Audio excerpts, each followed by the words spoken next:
All right, today we're going to be talking about solving quadratic equations using the method of completing the square. I'm going to tell you right off the right out of the gate here. This is tough. This is one of the more difficult things that we do during the year. This is one of the definitely one of the harder methods. But it is useful and it is required, and you can handle it. You just have to follow the steps. Okay, try to understand each step. If you need to, watch this video, watch specific portions over and over again so that you can understand exactly what's going on. But I'll try to be as clear as I can as I go through here. Now, before we actually do the process of completing the square, I think it would be good of us to talk about a perfect square trinomial. I think we should talk about this first and understand what a perfect square trinomial is. Okay, a perfect square trinomial is one that can be where when you factor it, both factors are the same. That's a perfect square trinomial. So let me give you an example. So an example of a perfect square trinomial would be something like x squared plus 10x plus 25. If you were to factor this, you would get x and x. Two numbers that multiply to 25 and add to 10 is plus 5 and plus 5. And so I could write a perfect square trinomial. Since it's x plus 5 times itself, I could write it as x plus 5 squared. So this is a perfect square trinomial. Okay, so I think it's important to understand that. And then the other piece that we're going to be covering here is if I were to say I were to give you the first two parts. So say I were to give you, let's say, x squared plus 4x. And then I wanted you to tell me what would I have to add here in order to get a perfect square trinomial. Well, the way you do that is you cut this b term, what's going to end up being the b term, you cut it in half and then square it. So in order to get a perfect square trinomial here, I would take 4 and I would cut it in half. 4 divided by 2 is 2. And then I would square it and figure out what that is. So that would give me a perfect square trinomial. And then if you were to factor this, you would have x plus 2 and x plus 2, which is x plus 2 quantity squared. All right, let's just do one more of those so that you can really get the idea of what I mean by that, because that's an important part of this process. So let's take another one. Let's take something like x squared plus 12x. What do I add to this? How do I complete this square? That's where it comes from. How do I complete this square? Where I'm going to take 12 and divide it in half and get 6. And then I'm going to square that and I get 36. So if I add 36 to this, this is going to become x plus 6 and x plus 6, which is x plus 6 quantity squared. Okay, so we're going to apply those two scales, understanding what a perfect square trinomial is. We're going to apply those to solving quadratic equations. It's not going to be easy. It's a lot of steps, but I think if you go through one step at a time, and the beauty of the video is you can watch each step over and over again. If you need to, pause and rewind. Hopefully you're able to get through this. All right, let's take an example. We're going to do two examples together. So example number 1 here. We're going to solve, and let's round our answer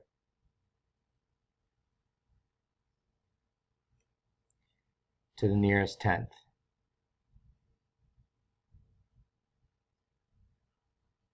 Okay, and here's our quadratic. X squared minus 8x minus 10 equals 0. Okay. All right, step number 1.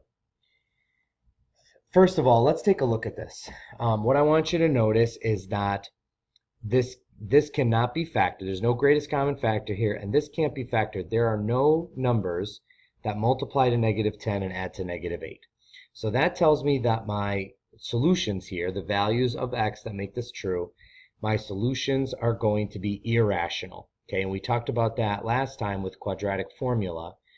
Quadratic formula would work here, but this is another method that you have to be able to perform. Okay, so quadratic formula would work, but we're going to do this using this completing the square method. Step number 1 is to make sure that a, so we're in standard form, a has to equal 1. Okay, in this case, a does equal 1, so I don't have to do anything. But if a didn't equal 1, we'd have to divide it out, and we'll cover that in the second example. But for now, a does equal 1, so I'm okay. Now, this is going to seem weird, but what I want you to do for the second step is I actually want you to take the c term, and I want you to move it away from x squared. So now I have x squared minus 8x equals 10. Okay, now, step 3. I've got this beginnings of a perfect square trinomial right here, x squared minus 8x. And what I want to do is I want to complete that square. So it's going to be x squared minus 8x. And then, just like we were just doing, what would I have to add in order to get a perfect square trinomial? I take -8 and I divide it by 2. I get -4. And then I take -4 and square it, and I get 16. So I'm going to add 16 to this. That gives me a perfect square trinomial. Well, this is an equation. You can't just add 16 to one side of the equation and not to the other. Then you don't have balance, and you know you can't do that. So since I added 16 to this side, I have to add 16 to this side as well. So now this is what I have. I have x squared minus 8x plus 16 equals 26. Okay, next step. I believe we're on step 4. I want you to rewrite this as a binomial squared. That's what we were doing at the beginning. So what would this be? This would be, basically you're factoring here. This would be x minus 4 times x minus 4. Okay, we factored.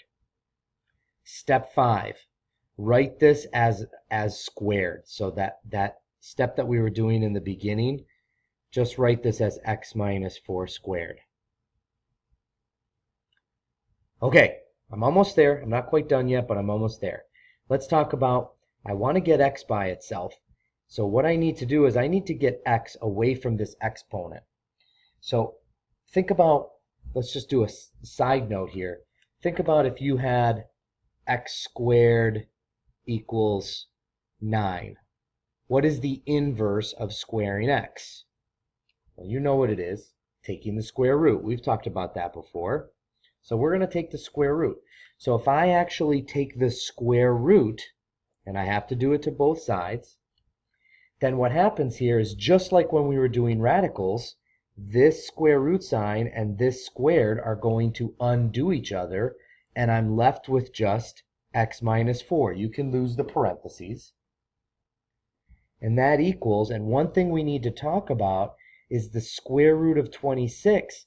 There are two roots. When you take the square root of something, there's a positive and a negative. Think about it. Let's go back up here to my example. I've got the square root of x squared, square root of 9. What's the square root of 9? Well, you say, well, the square root of 9 is 3. Okay, you're right. The square root of 9 is 3. Why? Because 3 squared equals 9. 3 times 3 equals 9. Is there any other number that if you multiply it by itself, you get 9? Yeah, -3. -3 times -3 also gives you 9.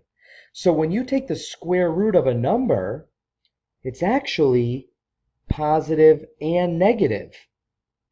Now we're going to leave this inside here for now, and then we're going to round this at the end. But for now, we're just going to leave this. So the square root of 26 is positive or negative square root of 26. 2 more steps and I'm done. I'm almost there. I'm trying to get x by itself, so I want to add 4 to both sides. So now I'm going to write this as x equals 4 plus or minus the square root of 26. Okay, now I'm basically done, except the directions say round to the nearest tenth. So now I'm just going to go to my calculator, and I'm actually going to type this into my calculator. So clear out whatever happens to be in your calculator, and I've got 4 plus square root of 26. That equals 9.1 if I round to the nearest tenth. And then I want 4 minus the square root of 26. And that equals negative 1.1. And there are my two solutions rounded to the nearest tenth. Okay? So let me go through the steps one more time, and then we're going to do another example. Step 1. Make sure that a equals 1 by dividing. We'll cover that in the second example. Step 2. Take your c term and move it to the other side of the equation. So I added 10 to both sides. Step 3. Complete the square. So that's when I did this business over here, where I take my b term, divide it in half, and then square it. And whatever that comes out to be, I add it to both sides of the equation. So in this case, plus 16 on both sides.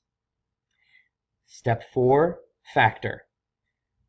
X squared minus 8x plus 16 gives me x minus 4 times x minus 4. Step 5, rewrite that as a binomial squared, x minus 4 squared. Step 6, start solving that by taking the square root of both sides. That gives us x minus 4 on its own, and then remember when we take the square root, there's a positive and a negative. And then finally, solve by adding 4 to both sides. That gives you your two solutions right here. These directions say round to the nearest tenth, so I put it in my calculator. Okay, let's try one more.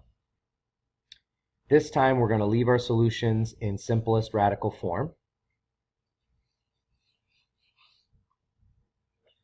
And we're going to have to deal with an a that does not equal 1. So we're going to leave solutions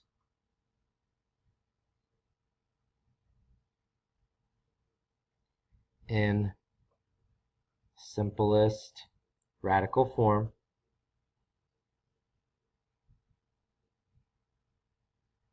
And here's our problem. It is negative 2x squared minus 28x plus 82 equals 0. All right. First thing I need to do, I need to get a to be 1, which means I need to divide everything by negative 2. That will give me an a equal to 1. So when I do that, I get x squared plus 14x minus 41 equals 0. Now I have positive 1 in front of x squared. That's what I need. Next step, add 41 to both sides to get the c term away. X squared plus 14x equals positive 41. Okay, now I need to figure out what do I need to do to complete the square. That's the next step. So I'm going to take my b term, divide it by 2. That gives me 7.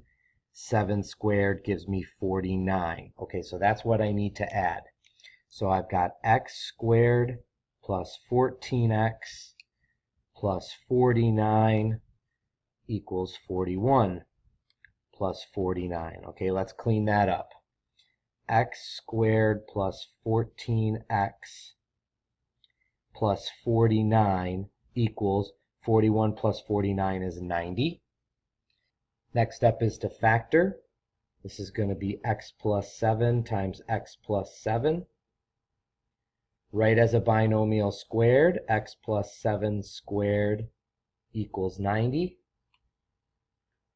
Take the square root of both sides.